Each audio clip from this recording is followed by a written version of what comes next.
Out the park, niggas know me. Curb on, little homie. All days. Been a road. All right, now. I'm excited today. I usually don't get too excited, man. I got a special DC native. They say he can hoop, right? They say he supposed to play ball. I know from being smooth, putting policies together and doing a lot of other stuff. They say he can hoop, though. Without further ado, I want to introduce to my man, Kenyan Mcduffie. Appreciate you, family. We finally got on the couch. Looking forward to this. Looking forward, man. You stay moving, man. Just trying to work for the people, man. Right. You got to make time to sit down and talk with real ones. Right. And I love what you're doing with the podcast. I watch it. I really like the conversations that y'all have been sparking with this platform, and appreciate the invitation to participate and be a part of it. And we definitely appreciate having you. But before I start, dude, I seen some video of you cannot out-dance me. I seen you dancing. You cannot out-dance me, man. I seen a few little moves. I'm going to tell you like this. You know what I'm saying? You don't want to see me in my prime. Like, yeah. I used to be Disco Dan back in my prime, man. I'm trying to tell you. I started the party when I came in the club, and I ended it. So I didn't want to get to people too much for the Martin Luther King Jr. parade, but when you hear that go-go music, man, something about it. I ain't gonna lie though, you did have a nice little step though. You shot. I can get down. You had a nice little step. I still got it. You had a nice little step, man. Look, we know you from DC. We know you from Ward 5, but what Pacific area of Ward 5 you grew up in? I'm from Northeast DC. I'm from a small, close-knit, blue-collar, working-class neighborhood called Stronghold. Okay. It's technically a part of Edgewood, but I only ever knew it growing up as Stronghold. Right? That's what my dad and all his friends, all those baby boomers, gave it the name when they were growing up. They saw a movie down at the theater on First Street. I don't remember the name of the movie, but they heard the term being used. I think it was like Native Americans saying they had to go back to their stronghold, and they adopted it. And so they've been calling the neighborhood, which is bounded by Michigan Avenue, North Capitol Street, and then also like McMillan Reservoir, Glenwood Cemetery, Prospect Cemetery, down to Bryan Street. And so it's been Stronghold, man, since the 50s and 60s. And my generation continued that. And I still live in a house that my grandparents currently bought right now today. Yeah. My grandparents bought the house back in 1952. They sold it to my parents. My mom was pregnant with me. And then me and my wife, Princess, bought it for my mom about 20 years ago. That's powerful. So we still got it in the family, and Princess and I are making plans for our two daughters, Casey and Josie, to make sure it's with them when the time comes. Yeah, that's powerful. You spoke of your dad. So how was your household? Give me a picture inside your house. Yeah. So right on North Capitol Street, right across from McMillan Reservoir, our household is like geographically situated in the center of Stronghold. Right. So if you go from Michigan Avenue down to Bryan Street, the center block is going to be our block, and the center house is going to be our house. Right. Okay. And it served that purpose, for generations of McDuffies.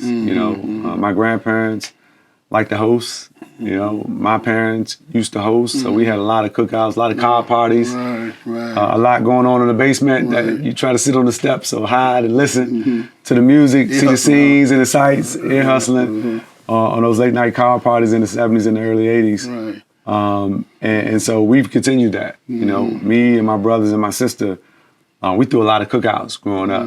So those 90s cookouts, crazy. Man, we had the whole alley blocked off. Anywhere from like Douglas Street all the way up to Channing, like packed.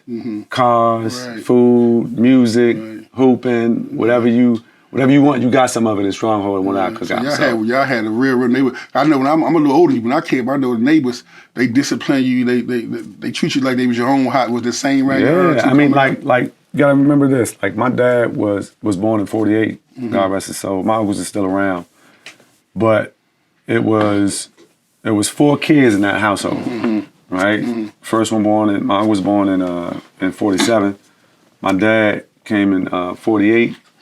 Not even a full 365 days later, right? Irish twins or Scottish twins in case of Mcduffie, but and so their family with 4 kids was considered small in the neighborhood, right? In the 50s and the 60s, because you had households with like 10 or more kids, and that family, that community that sense of togetherness was something that has been in that community since my dad was growing up. And those lessons and those relationships were passed down in that community too. And so my friends, I knew all the fathers and mothers. Like, we knew everybody that lived in every single house, right? Those values around love and community and looking out for one another, they didn't have to sit us down and teach us those lessons. Right. We felt it. We lived it growing up in that neighborhood, and we looked out for each other, right? So it was a sense of community all up and down those streets, from Michigan Avenue, Girard, Franklin, Evos, Douglas. Well, no houses on Douglas, but it's like a little small street, but Douglas,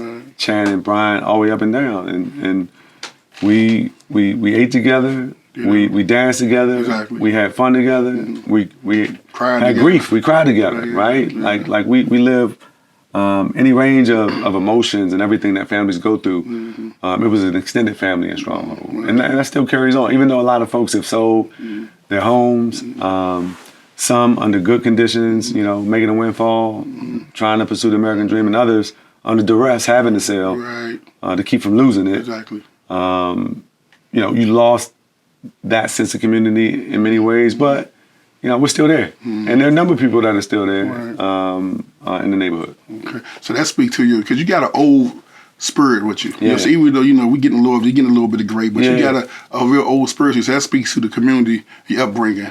Yeah, I mean, it was. You learned those lessons. You didn't do certain things because even if your parents weren't home, you knew somebody was going to see you and tell your parents, right? Yeah. Like, we have respect for elders in a way that I think, I'm not trying to disparage any generation. I'm just saying we learn those values around respect, not just for your own family, but for your Stronghold family, right? For your extended family outside the community. We looked out for elders, whether you were on the bus, on the metro, riding a bike across the city, which we used to do. I tell folks all the time, like, getting on a bike and riding isn't new. Right. Just like seeing the National Guard in your hood. Today, that's not new if you grew up in the city in the 80s and 90s. And so I do kind of have sort of an old soul. I'm a student of DC history, DC politics, black politics, and I have a deep appreciation for the people that came before me. I stand on their shoulders. I wouldn't be able to do what I'm doing were it not for the lessons that I learned growing up in Stronghold. The lessons that were taught to me intentionally, and those lessons that I learned just by sitting back, quietly observing. Right? Yeah. Stronghold. You done gave me a new name for that Stronghold. I never heard that terminology. Yeah, man. I mean, for that area. Yeah. You hear Edgewood, Michigan Park, all those type of stuff. So we were surrounded by Edgewood. We were surrounded by, T Street, First Street, all the folks in different neighborhoods. But, my dad would tell the story, man, like those guys, man, before all the gunplay and all that stuff, man, they could throw those hands, man. Yeah, this a fighting town. And you ain't come in the Stronghold. You ain't come see the girls. Yeah. You had to get through the guys, man. And literally, we got a parking pad behind my house. Right. Man, the gloves used to be out there on a regular. Right, so growing up, I hate to say this, man, but that was the culture. The men taught you how to fight whether you wanted to or not. They make you put the gloves on. Put the gloves on. Right. So in other words, you said you can take your tie off if you have to. Man, I'm trying to tell you. I caught that. I got a wicked jump shot. You don't want to see that, right? Right, I got that. You might never see it coming. I got that. I'm trying to tell you. Yeah. What junior high school you went to? So I started off at Shade. I got two older brothers, 2 and 4 years older than me. I got a younger sister, 2.5 years younger than me. And I started off I went preschool, top of the hill, at Shade Fieldhouse. Edgewood Fieldhouse, and then I went to Shade Elementary School, but I didn't stay there long. The way my mother tells the story, and she tells it a lot better than I do, they were trying to skip my older brother, my oldest brother. And he was in like 3rd grade, and, being a mom, my mom's like, all right, he's smart and everything, but let me check out the school, and she did a surprise visit to Shade. And I don't know if you knew, but Shade was a school without walls. Well, yeah. We played him in elementary. Yeah. I played with Charles Young. They was in our conference. Yeah, that's right. Yeah, exactly. Yep. And so when she did the surprise visit, she was just really shocked to see what she saw, and not in a good way.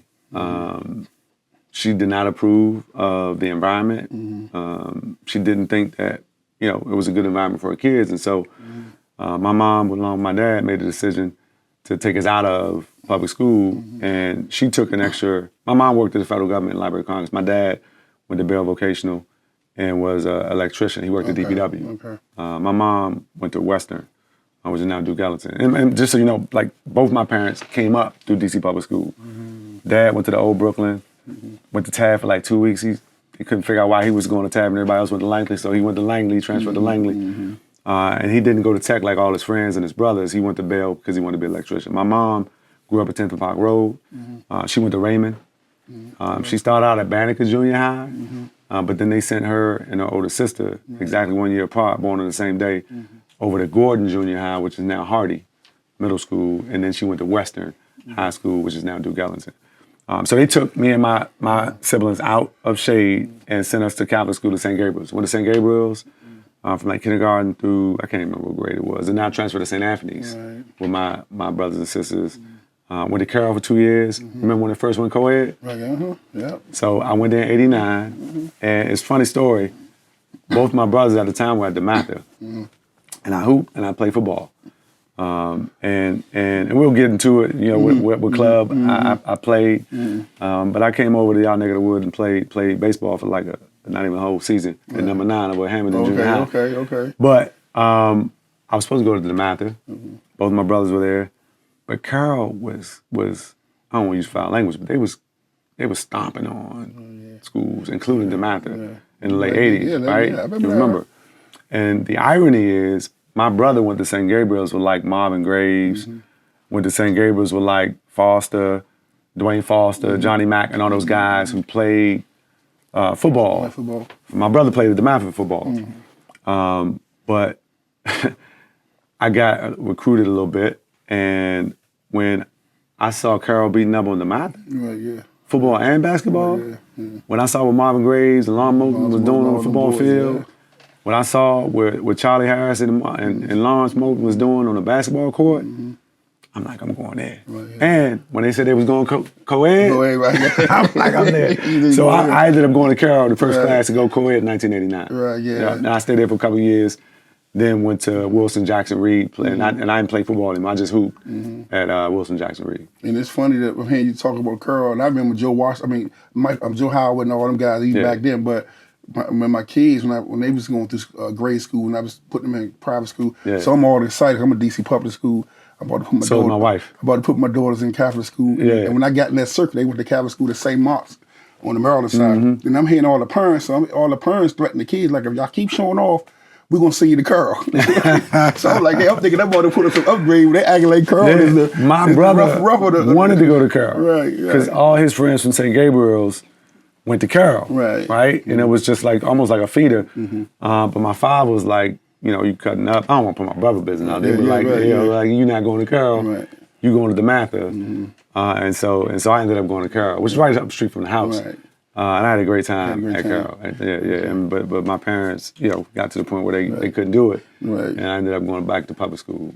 Let's get to this hoop, though, because they put me into the ground, they say, man, he can play. I say, can he play or can he play? Man, give me some of your basketball. When you play a curveball and all that stuff? Man, I picked up a basketball early. Again, in my neighborhood, we had a hoop outside the house. So my father had one of the little roll courts back in the day that had a metal base to them. Put it up, pull it down. Everybody hooped in the back of our house, right? Eventually, we got a court down Bryan Street. They put on a cemetery wall. My man had a court in the back of his house on Girard Street.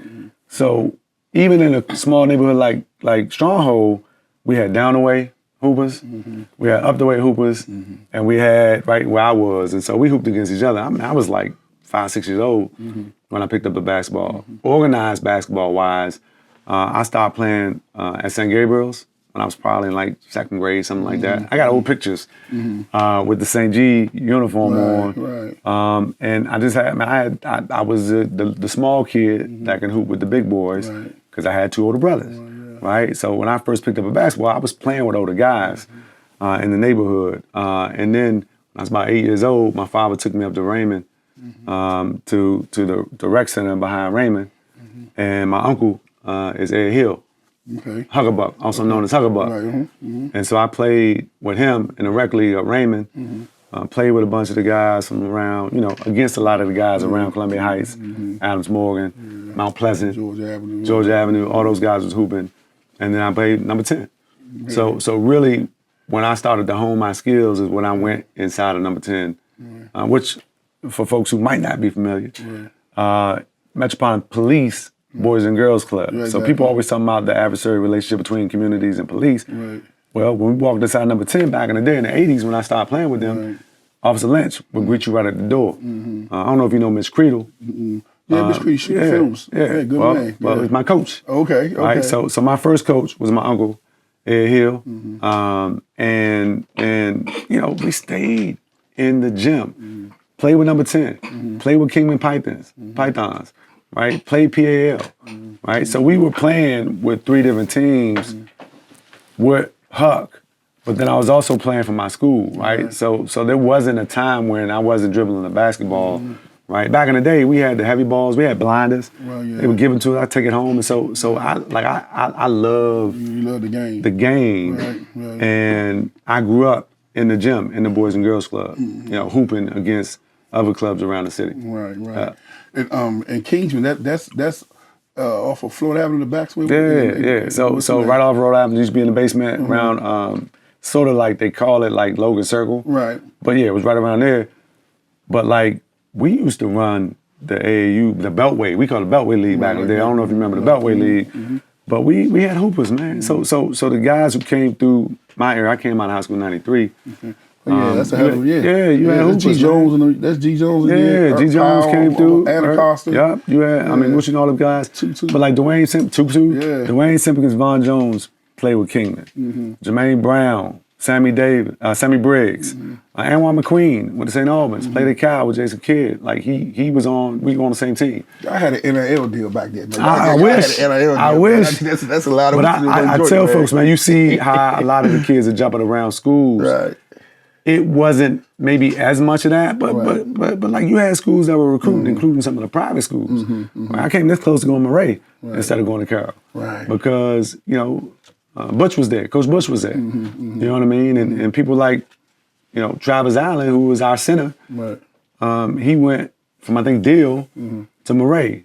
Anwar, you know, went to St. Albans, right? I went to Carroll. And so, you know, a lot of the kids, Pep, Earl Tyson played with Kingman. You know what I mean? Like, we got man, Big Stacy, who played with Dunn, played with Kingman. I don't know if you remember Joey Beard, 6'8". I don't remember that name. White guy played with Duke.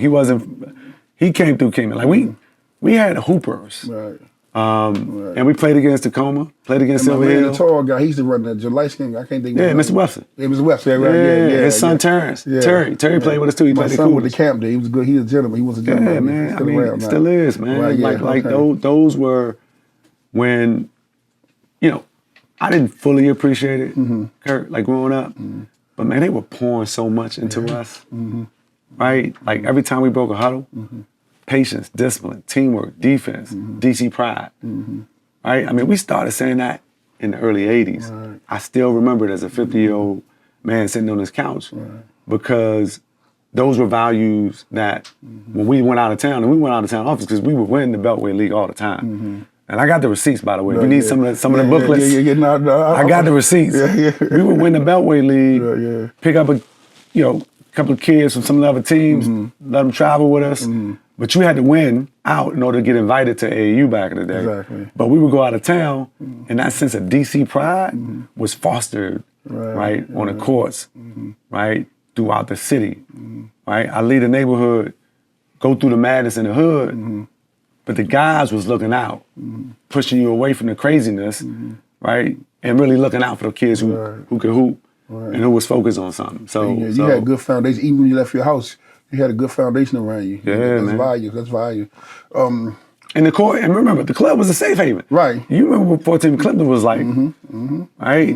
But you get inside the club, it was all love, business, and it was a safe haven in many ways. And when you lost, and my brothers talk about this all the time, man, when we lost the Metropolitan Police Boys and Girls Club and they went bankrupt and they sold most of their assets, you lost not only just a sense of DC history and part of DC culture that I value and so many people of our generation value, you lost those safe havens for those communities, right? And while I think that the city has done well with DPR, it's just not the same. It's not the same. Yeah. Okay. One more question, basketball, before I leave that.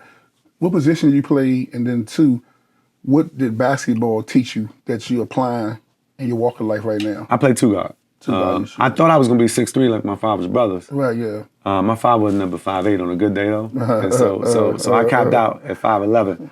But I played the shooting guard. Okay. And I still got it with the jump shot. Right. Yeah. They say that's the last thing to leave. Yeah. Listen, it's the last thing to leave. But I had a feeling because you said you started with a little milk crate in the back at 5, so he was a shooter because you had an additional. But I can handle too. Okay, I mean, like back in the day, coaches when they saw something in you, I had a heavy ball at home. Yeah. Right? And my father, like God rest his soul, my father poured into his kids when it came to sports.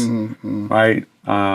Maybe in the next episode we can talk about some of the things that was good, and some of the things that made it difficult to grow up in a household with Greg Mcduffie as your dad. Right. He stayed on our tail. Right. Yeah. But I would be in the parking lot in the morning with blinders. Remember that old school? I don't know if you remember them old school blinders. You dribble. You put it right there, and I'm just dribbling. You know, sun up to sundown. Punishment for the kids in our neighborhood growing up is you got to come inside the house. We was playing, trying to put the lights from the house to shining on the court because we wanted to play all night. But I played two guard. I could dribble.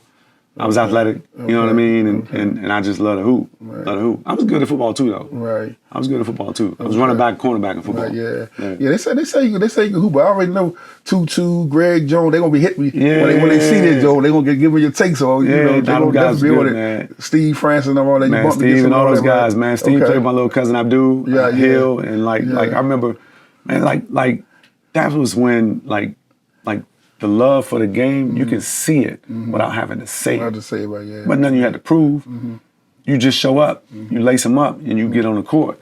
You know what I mean? And we played in gyms and clubs all around the city. What was number 2? Exactly. What was number 11, number 14, number 8, right? Like you played all around the city. You knew people and developed relationships and friendships from across town that I think helped avoid some of the madness that existed across the streets when we were growing up, right? Those relationships that were fostered on the hardwood, fostered on the football fields across the city were really valuable relationships. And I still have those, like you mentioned those names, I'm still good with those guys. If they text me right now, I'm hitting them back. You know what I mean? And so that's very important to me. And that is something, to your other question, is what I learned. I learned basketball, sure. And it took me places, around the country, particularly on the East Coast with AAU, playing, 24-hour train rides to Orlando, right? To places like Indianapolis, Indiana, up to Bridgeport, Connecticut when we won the PAL championship, right? To all parts of North Carolina, being inside Cameron Indoor Stadium, playing in the old Bullets up at the Capitol Center. You know what I mean? I have playing in Cofield House, right? I have memories that basketball helped to create, but it's also the relationships, the people I met, the love that I got, the way that community of people and coaches and adults wrapped their arms around us invisibly and protected us, from a lot of the stuff that a lot of our friends who weren't involved in sports didn't necessarily have those protections. Got you. What was your first summer youth job? Where was it? Oh yeah, that's what's up. Like a lot of people that grew up in the city, Marion Barry gave me my first summer youth job, and it was at Bruce Monroe, the old Bruce Monroe on Georgia Avenue, right at Georgia and Columbia Road, and I was an assistant to an organization that it wasn't school, but it was a camp. It was like a day camp over at Bruce Monroe, and I was one of the assistants inside there. I seen you recently speak at Lawrence Moulton Going Home service. Yeah. You seem like you just watching you walk up to the pole, because one time you walked and somebody ended up talking, you kind of laid, then you worked your way up there. But what was going through your mind when you was up there speaking with him about that? Gone too soon. Yeah. Gone too soon. I talked a little bit about earlier my decision to go to Archbishop Carroll rather than go to DeMatha where my brothers were students. And part of that decision was what Lawrence Moulton was doing on the football field and on the basketball court, right? It was his, athletic prowess and the ability to be the school to beat, in the late '80s Right. that really had me say, man, Carroll is an option. You know what I mean? Right, yeah. And to have watched him, get that 100-yard interception return at St. John's, to see him make it all the way to a city title game, even before I got there. Donald Ford spoiled that in '89, Right, but gone too soon. Somebody from not far from where I grew up, who took his talents to Syracuse. I was a Syracuse fan. Like I started off as a Georgetown fan because I grew up in the era of John Thompson, but I became a Syracuse fan because of Sherman and Jim Boeheim's recruitment of guys from DC. You know what I mean? So to see Sherman, to see Sam play at Syracuse, even like people like Billy Eaton after me, like he would recruit from this area, and that was important to me. And so his impact on the game to be first team All-Met in football and basketball. Yeah, it's crazy. Right? Yeah. People don't, I appreciate that Syracuse gave him his flowers, Carroll, but I don't think people of later generations in particular fully, give Lawrence Moten his credit for what he accomplished. All-time leading scorer in Big East in Syracuse history. Come on. That's never gonna be broken. Come on, man. Right, yeah. And he wasn't just all man. He took the picture. He took the picture. Back then you gotta take the picture. You gotta take the picture. A lot of cats said it was all met. Yeah, you take the picture. They weren't all met. Right, yeah. You take that picture. He took the picture. He took the picture. And you can still go see that. And so, I tell people all the time, man, when it comes to the campaign, it comes to politics, my slogan is fighting to deliver. And that fight is something that I developed in the streets of Northeast, on the basketball courts of a number 10 Boys and Girls Club, and on the football fields around number 12 Boys and Girls Club. Right? Like that aspect of what I talk about as an adult, as a lawyer, as a former council member, as a candidate for mayor, I view that work in law and politics through the prism of my upbringing in Washington D.C. Right? And so Lawrence Moten is somebody who I think more people need to shape that history and project that and amplify what he was able to do. And I regret mentioning him on the couch because we talked a couple times about getting the couch with our schedules wasn't lined up. But yeah, he definitely was one of the greats. One of the greats. I know I see you have a strong family as far as in your household, even the coaches that you left your house and played with. But you had a lot of what I call life bear traps in Stronghold, Edgewood, Michigan Avenue. They wasn't full time around you. How did you avoid not stepping in one of them traps? I appreciate that question, Bone, because I think a lot of people who didn't live it think that you had to be all the way in the streets on a daily basis to get caught up in it. Right. And that wasn't the case. That wasn't the case. All you had to do was walk out your house. Right. And it was all consuming. Right? I literally can walk out my house, out the back door. If I go right, I'm gonna be on Bryan Street. If I go left, I'm gonna be on Shannon Street. Right. And the traps were real traps. Yeah. And I didn't fully avoid the traps. You know what I mean? But I had a solid foundation with my family. Grew up in a 2-parent household, had extended family in the neighborhood, had examples of, adults who had good government jobs and were striving to make the ends meet. But in DC, in the late 80s and the early 90s, when I graduated from Wilson, Jackson Reed in 1993, I didn't have prospects of like a job or you know what I mean? And I didn't pursue college because both my brothers had gone to college, but they both had dropped out. And to me, that wasn't a real pathway to success, right?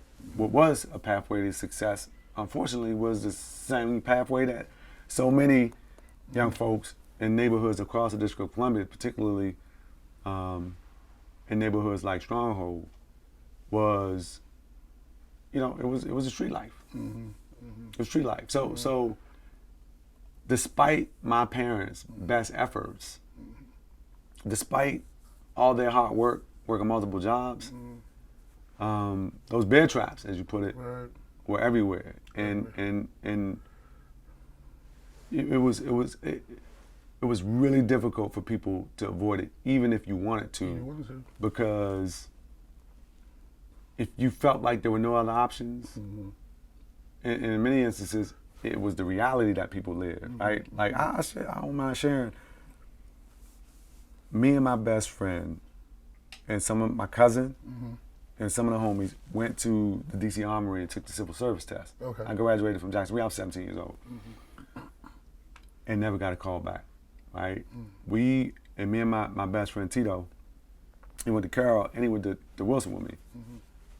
I remember like it was yesterday. We caught the metro to every stop that had a mall within walking distance.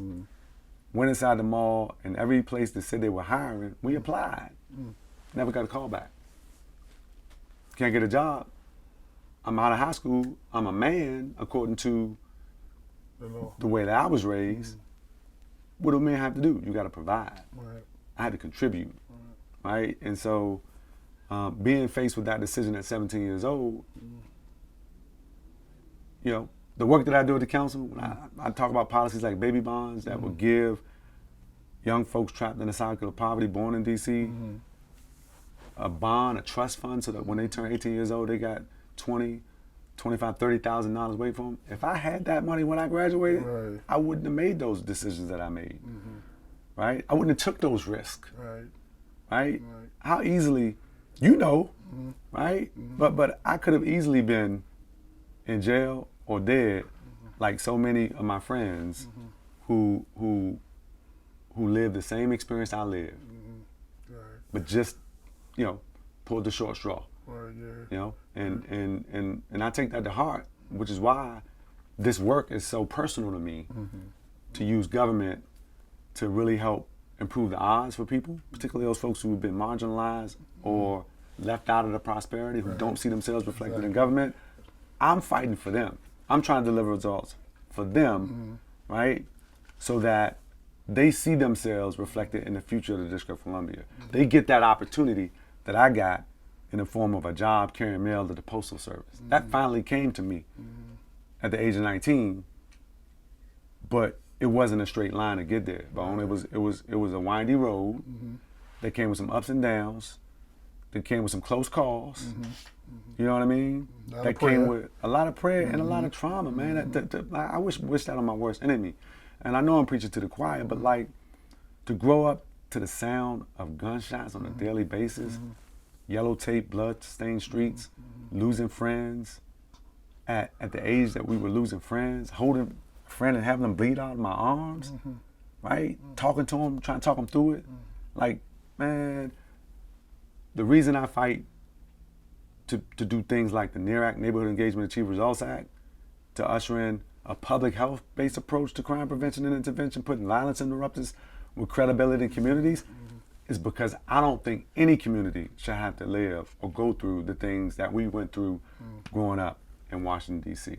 And we're at a point in the city right now with the wrong leadership, we can go backwards. And I'm all about fighting and delivering and moving us forward in the city in a way that we've never seen before. That's strong, man. That's strong. When your name come up, even as a councilman Ward 5, you know, even as, you know, our future mayor, they always say Kenyan is likable and approachable. Why do people feel like you like a host? What aura you give off? Why are you so comfortable with people engaging like that, man? Because I've never felt like I have anything to prove to anybody, which might be a little ironic as an elected official for 13 and a half years, somebody seeking the office, the highest office of mayor of the nation's capital. But the things that I experienced growing up in the District of Columbia have helped prepare me for life and anything else I encounter, right? I'm humble, I'm low key, and frankly, it doesn't always play well for my political advisors. They want me chasing, or they want me to, do the interviews and chase the microphones and the cameras. That's never been me. I would tell folks I'm not a politician. I'm a kid from Northeast DC, right? I had 2 older brothers, and the benefit and the luxury of an extended community of older brothers who I could sit back, watch, see what works, see what doesn't work, and try to make the right decision. The mistakes that a lot of people made before me helped me to avoid those mistakes, right? And I've never felt like I've got anything to prove to anybody when it comes to politics and when it comes to work. Even, working as a lawyer, like what I bring to government and politics, I think is unique in Washington, D.C.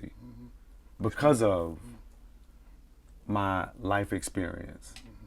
There are a lot of lawyers in this city, but how many lawyers can say that they grew up in the 1980s and 1990s when we were the murder capital of the United States? How many lawyers experienced the crack epidemic that took their working class, blue collar neighborhood from solidly working class to being decimated by cycles of violence, addiction, poverty, right? I watched my neighborhood decline in front of my eyes. So when I got that job carrying mail for the Postal Service, I was good. I didn't need anything else in life except I would get up, put on that uniform, walk out my door, and I still had all that struggle around me. Right. And while I was good in my pockets, man, I was making $40,000, $50,000 at 19, 20 years old, and I had benefits for the first time in my life, right? Union dues I paid, gave me that good union wages and those good union benefits. But to see my neighborhood continue to decline, it bothered me, man. To see my friends' parents, see my own father, struggle with addiction. Like, it got to the point where I felt like I had to do something different. And to give up that good government job, people weren't getting post office jobs and giving them up. Yeah, 50 back then, that's 75 right now. I'm trying to tell you, easy, right? Yeah. And I appreciated it. I still partied. I was at the Touchdown every Wednesday. I was still at Ibex, still hitting the hole, the Met. I still lived life, but I didn't have the pressure of having to stand out in the corner to get it, right? And so eventually, the violence that was still happening around me, the struggle that I saw in my neighborhood, got to a point where I couldn't continue to see other people struggle. And when I lost a couple of my friends in '98, it hit me in a way that had never hit me before. I lost friends to violence. My godfather was killed coming out of Lefties after he got into a fight and whipped an off-duty police officer who approached him outside and shot him and killed him at Lefties, which was right catacomb from my school. Right? So I experienced trauma 13, 14 years old, but when my 2 friends died back to back in '98, I just had an epiphany of sorts where I was like, you know what, it's gotta be something more to life, right? And I made a decision then with the support of my then girlfriend, my now wife, who was already in college at South Carolina State. My friend who grew up across the alley from me, Roger Fairfax, who went to Carroll and went from Carroll to Harvard and would come home every summer. In undergrad, when he got his master's at the University of London, when he got his law degree at Harvard Law, he would come right back to Stronghold every summer and say, Kenny, man, you can do something different, man. Like you can be something different, right? And with his support, my girlfriend's support, my mom, and my brothers and sisters, I could push back against the noise of people saying, don't quit the post office. I had gone to UDC twice, but I mentioned that and dropped out. But I decided in August of 1998 to resign from the Postal Service. Not go to school part-time and keep the job. I resigned from the Postal Service, laser focused, went back to UDC for the 3rd time, did well, transferred over to Howard, ended up graduating Howard in the top 5% of my class with a degree in political science, community development. And I started working in my neighborhood, man, just trying to help and change the odds for people. That's powerful, that's powerful. I know you're a girl dad. Yeah. How did that shape you as being a better human being? Man, that's a great question. I think it's made me a couple things. It's made me more empathetic human being, and not making assumptions about people or judging books by their cover, giving people the benefit of the doubt, and seeing people and trying to feel what they feel. And the other thing that it's done is made me more sensitive to the plight of women in America, black women in particular, Latina women, minority women, marginalized women, and the challenges that they face in a male-dominated, white-dominated society, right? My wife and I have been married for 20 years and together for 30 years. And she has been my rock for all that time. And the way she is as a wife and a mother to our daughters, man, I hit the jackpot. Well, yeah. In July 1995. Well, yeah.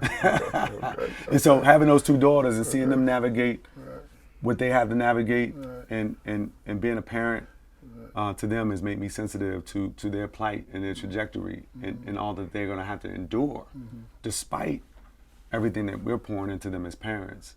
You know, the world's going to treat them differently. And I haven't had the honor to meet your wife yet, but my daughter works somewhere with her in the government somewhere, and every time like I said, I'm going to interview Kenya, or your name come on news show. You know, I know his wife. She's so nice. Yeah, she's said like 2 or 3 times. So you know, you told me that a couple of times. Fellow right? DC native. Yeah, man. yeah. She grew up in Congress Heights, man.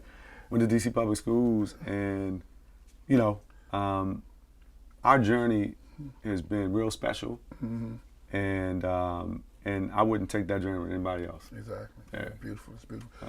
What growing up in DC taught you that you feel like you wouldn't have learned growing up anywhere else? Man, I don't think anybody's ever asked me that, Bone. What has growing up in DC taught me that I wouldn't learn anywhere else? I think it's had to do with the culture in DC. It's not just go-go and mumbo sauce, but it's go-go and mumbo sauce, right? Where else you getting that? It is the culture that produced the sorts of cookouts that people would get invited to across the city. The culture that produced, you know, urban streetwear. Right? You're not getting that anywhere else. Many will try to imitate, but nobody else duplicates that DC culture, that swag, right? The way you dress, the way you talk, the way you walk. Right, the love you have when you see somebody from DC in some other part of the United States, or you see them in another country. That instant connection. That DC pride, right? It all comes back, and so I don't think you get that anywhere else. That DC culture, that DC pride, that sense of being from the only place in the United States that is the capital of this country, in many ways, the most powerful place in the world. Right? Yeah, definitely. That's right. What year do you remember buying your first pair of New Balance? Summer job. My first year when I worked at Bruce Monroe, I didn't buy New Balance with my first check. I bought some Jordan, had to be the 3s. Right. I don't know if you remember the purple and teal joints with the reflective tongue.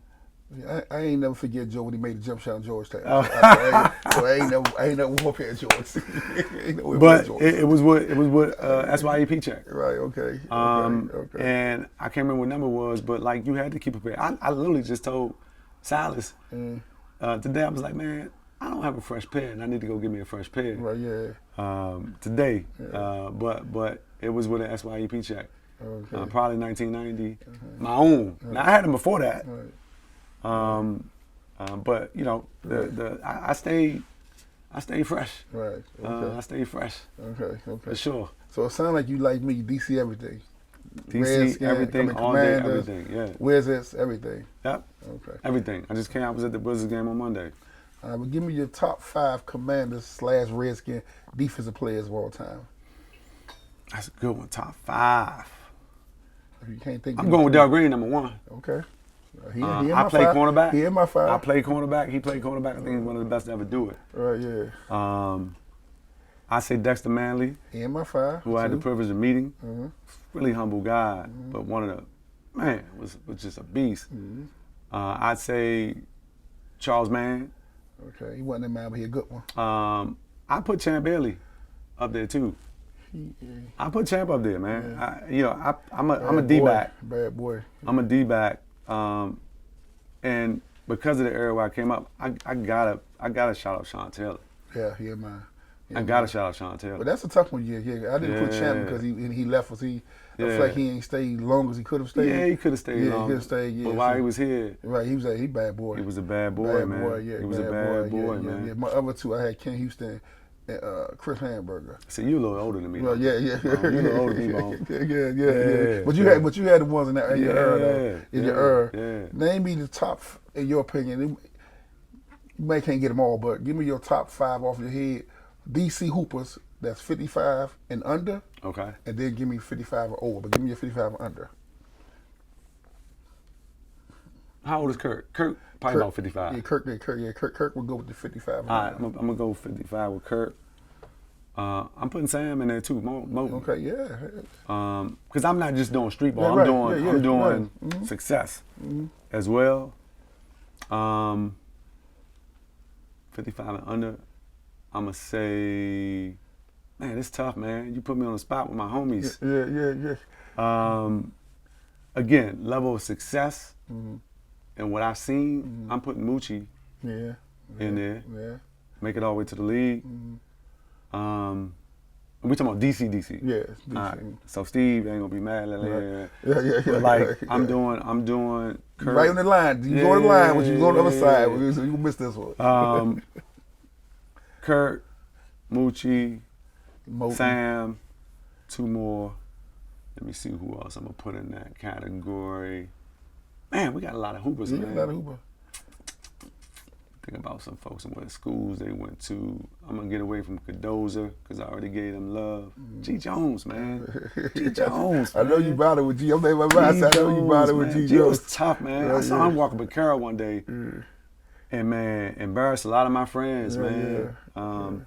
G Jones was, man. The Wizard was man. I put him on the list. Let me see who else put. I gotta put a big on the list. Who my big, man? Who my big 55 and younger? I might want to say,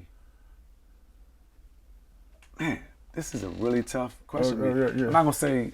I want to say Stacy. No, I ain't gonna put Stacy. I'm gonna put. Well, is Mike Smith 55 no, yet? Mike Smith, he older than 50. He older than 55? Yeah, Mike's about 55, 56. All right. But if he right there, we'll take him. He right there on the edge, man. Mike was a dog, man. Yeah, the animal. It was the animal, man. The animal. Yeah. Okay, well, if you can't get 5 over 55, give me at least 3. That's over 55. Over 55? It might be a little easy because I mean, back in the day, what they was doing in the league. Right. Yeah. Elgin Baylor. Right. John Thompson. Right. I'm gonna go with what's my guy who was the mayor of Detroit? Dave Bing. You named 2 Spingarn dudes for the record. Go I ahead, know. Y'all had something going. It was something in the water over there. Yeah. In that part of Northeast. And Big John played over there too. He played on the playground over there. Yeah. We grew up in the same neighborhood. He older than me, but he's the same neighborhood. Yeah, I'm gonna say I said Dave Bing. I said Elgin Baylor. I said Big John. I'm gonna go with who else is 55 and older. I'm gonna go with I need to go with some Dunbar cats from back in the day. Yeah, Stacey Farmer was a beast too. Stacey Robinson. Anthony Jones. Was a beast too. Okay. The Durham brothers was everything too. Yeah. Baby, he remind me 3 times a week. Yeah, I'm trying to say like man. Him I and tell Craig you, Shelton. Yeah, you know what I mean. And the battles they used to have, playing in that Capitol Classic. Playing in that Cold Fieldhouse back in the day, you know what I mean? Like I would go with them. I would go with them. Okay. Who was the flyest dude in your neighborhood? outside of me. Outside of you. Outside of you. The flyest cat in my neighborhood. It's not just the cat who had let me see, the flyest cat in my neighborhood. What generation? My generation? Oh, yeah, we can go to your generation. What you seen? Flyest cat in my neighborhood would have been, I would probably say the flyest cat in my neighborhood was a cat that many people, a lot of people don't know, but used to throw on some stuff, stay fresh with the sneakers, walked on his tiptoes, not to crease his shoes. Oh, yeah. Was my man Dula. My man Dula Billingsley, who can hoop too. Dula was a cat that was low key, but he stayed fresh, right, and he stayed with some sneakers on, some sweatshirts, whether it was Madness, whether it was whatever it was from. And Dula would walk down the back of the alley or up the alley, almost like so he wouldn't crease his shoes. Right. And then he went to Tech. Right. Dula was a fly guy. I gotta think about some of the old heads though, because the old heads were the ones that I would look at. Set the trend for y'all. Who set the trend, and they would throw on, the clothes to go to the club. Small fact. And I don't got receipts for it because I didn't win, but I got nominated for best dress in high school. Oh, in Wilson? I got nominated for best dress in high school in Wilson and lost to my man Teddy. Teddy stayed fresh, always had the fresh shoes and sweatshirts on, but I came to school, I would have on Gucci sweater, some dirty bucks. You know what I mean? I throw on a coat, a good leather. I used to throw on that stuff. And in the old heads, I would see my father, my uncles, Uncle Gene. Right. Like I saw that growing up in the neighborhood and really pick up some of those cues from the old heads and how I used to put on to go to the club. So yeah, I get them some credit too. Okay. And this part of the show is close to the end, man. I asked the guests, do they have 3 or 4 questions they like to ask the host? Okay. So do you have 3 or 4 questions you like to ask? Let me see. I want to kind of know who, and I probably could watch the show, so I'm not going to ask. I'm going to say who's in your top 5, 55 and under. Because I'm going to go with that one. Who's in your top 5? 55 under? 55 and under. Kirk Smith, G. Jones, Moulton was over 55, right? Nah, Moulton is he's a freshman. I was a freshman when he was a senior, so he was only 4 years older than me. Okay, so you got Kirk Smith, you got G. Jones, you got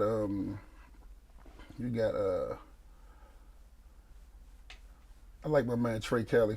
Oh, Trey, man, Trey trained my daughter, man. Trey was a scorer in many ways that like is a throwback, 3 levels. Right. That is like a blast from the past. Right. You know what I mean? Wasn't super tall, wasn't super athletic, wasn't dunking on people, but could just get a bucket. Right. Yeah. Yeah. My man Tutu, I take him to Iraq with me wherever to play basketball. Man. Both ends of the ball. Tutu put in work. Put in work at USC too. Yeah. And the boy around your way, man, he, young boy, man, he real young. Every time I think about him, the boy from Edgewood with the Worcester. With the Worcester, he younger than me? Yeah, he young. He's incarcerated now. Anyway, I can't. He lived in Edgewood, but he was a pro. Keo. Yeah. Keo. This boy was a pro, man. He was a pro. He was a pro, man. He was a pro. I had him over Burry Farms. He was a high pro. school. Him, 3 or 4 guys from High Point, and we playing like this one of the top teams over there. Halftime was 41-38. He had 36 of them. That's a good one.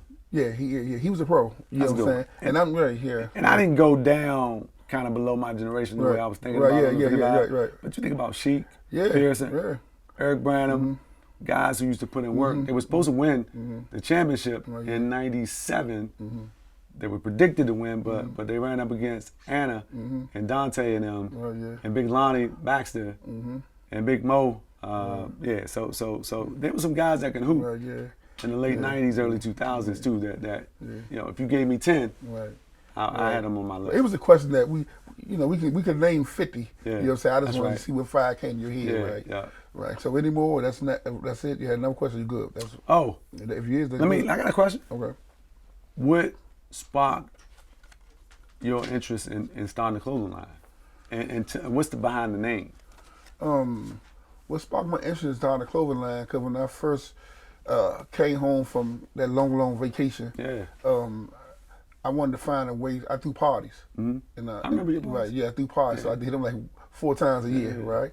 But I was trying to figure a way to be able to create some income more consistent. Mm-hmm. And then I was a big guy, you know what I'm saying? We won't let you be the flies on a day, but I was a fly dude for a big dude, right? So a lot of the big dudes always pull to the side. Yeah. And big guys, I don't know why they be so bad. They want you to go in the bathroom, walk to your car. Yeah. Where you get that from? You get that from, right? Yeah. So I said, well, I'm gonna do a clothing line, but I all Madison always was an inspiration because everybody watched it. They was like the grandfather. Yeah. But I was like, I'm gonna do a clothing line. I'm gonna attack the bigger guys first. So my line was really more catered to big guys.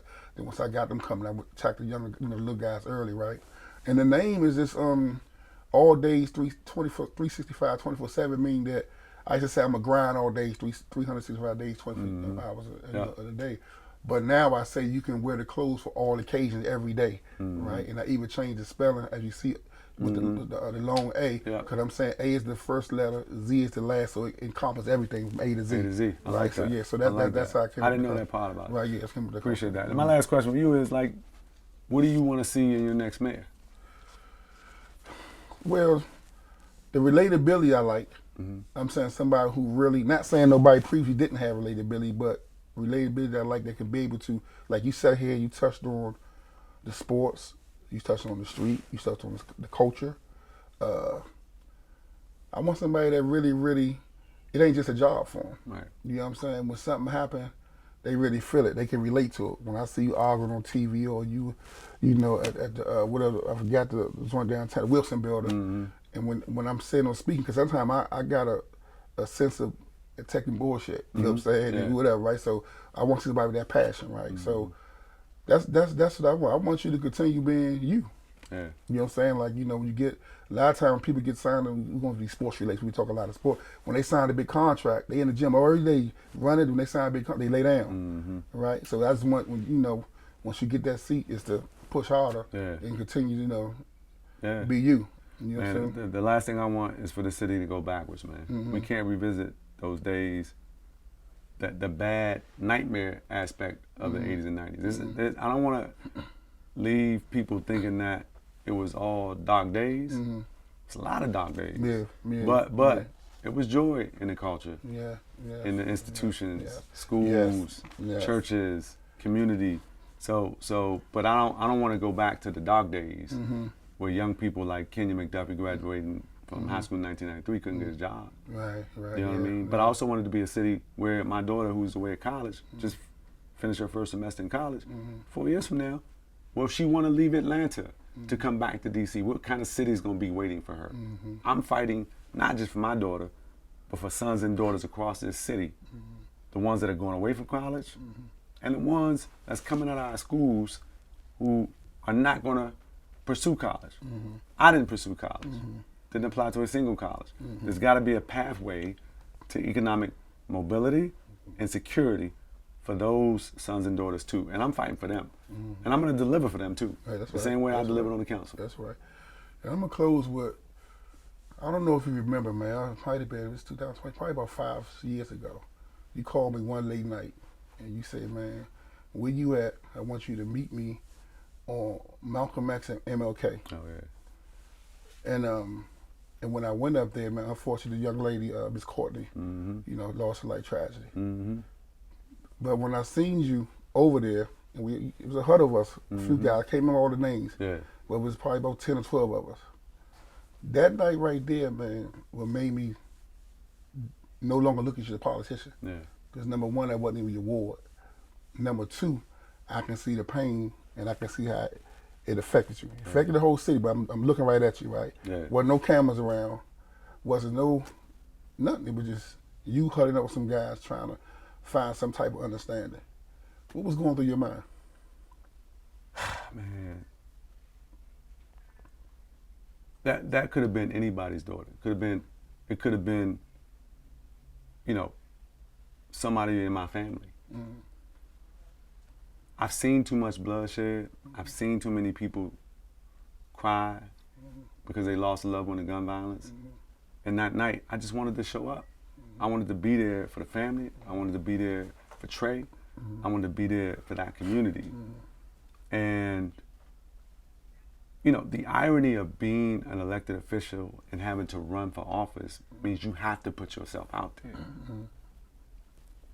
It's not always been the most comfortable place for me, because I'm just used to getting stuff done. You know what I mean? I don't chase the cameras. I don't chase the microphones. I don't do it for that. I never have. I didn't run in 2010 and 12 because I wanted to be mayor. I ran because I wanted to help my community. And that night, I was thinking about that family. You know, me and Silas and Jonathan, who worked with me, it's gotten to a point in doing this work, as long as we've done, where you get those text alerts. I don't know if you get the emergency alerts when there's a shooting.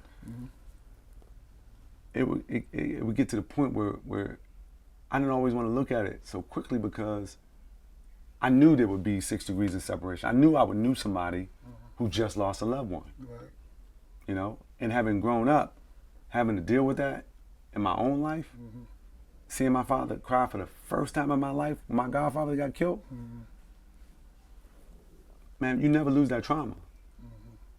And some people don't respond well to that trauma. They make bad decisions because of that trauma. But there's a way to use it as fuel for good, and I've simply tried to use my life experiences in a way that changes the odds, so that people don't have to grieve like that family had to grieve. Losing a little girl who hadn't even reached her 10th birthday. Powerful. Okay, man. Is there anything I didn't ask you that you want to touch on before we close out, or something you want to say to the people? Or? I would say thank you to you for the invitation to have this conversation. And I would say to the people of DC that we at a crossroads right now. Our city can slide backwards to the dark days when our economy was weak and people were fleeing, crime was high, or we can have a leader who understands their city, who is going to make it the most affordable city in the United States, who's going to deliver a government that's accountable to the residents across all 8 wards, no matter if you're from Ward 1, Ward 4, Ward 6, or Ward 8, and a government that is going to usher in opportunity into those communities that haven't seen it yet. And I'm going to fight and deliver for that, not because I've read it in a book, because I've lived it. I know what's needed in this city. Nobody's going to work harder. Nobody's going to fight more. Nobody's going to deliver, not because they made promises, but because I have a track record of doing that for my city. Okay, man. You said a mouthful, man. So in closing, man, as I can say, you know the show, Changing Jewels. Yeah. You know, we like to leave a jewel. I think he's dropped a lot of jewels today. I think we can take away that keep chasing your dream. Don't give up. You got a guy that jumped on a subway at 17 years old, went to try to sign a list for the service. Every stop on the way back home and put in applications. Didn't give up. They get caught in the bed trap, and a lot of us got caught in the bed trap. And he's here today trying to be the Mayor of Washington D.C. So don't give up. Keep your doings. Keep dreaming. Keep pushing. And make sure you subscribe to Kirkbone TV. Like, share, and just tell a friend. See y'all next time. Appreciate you. My man.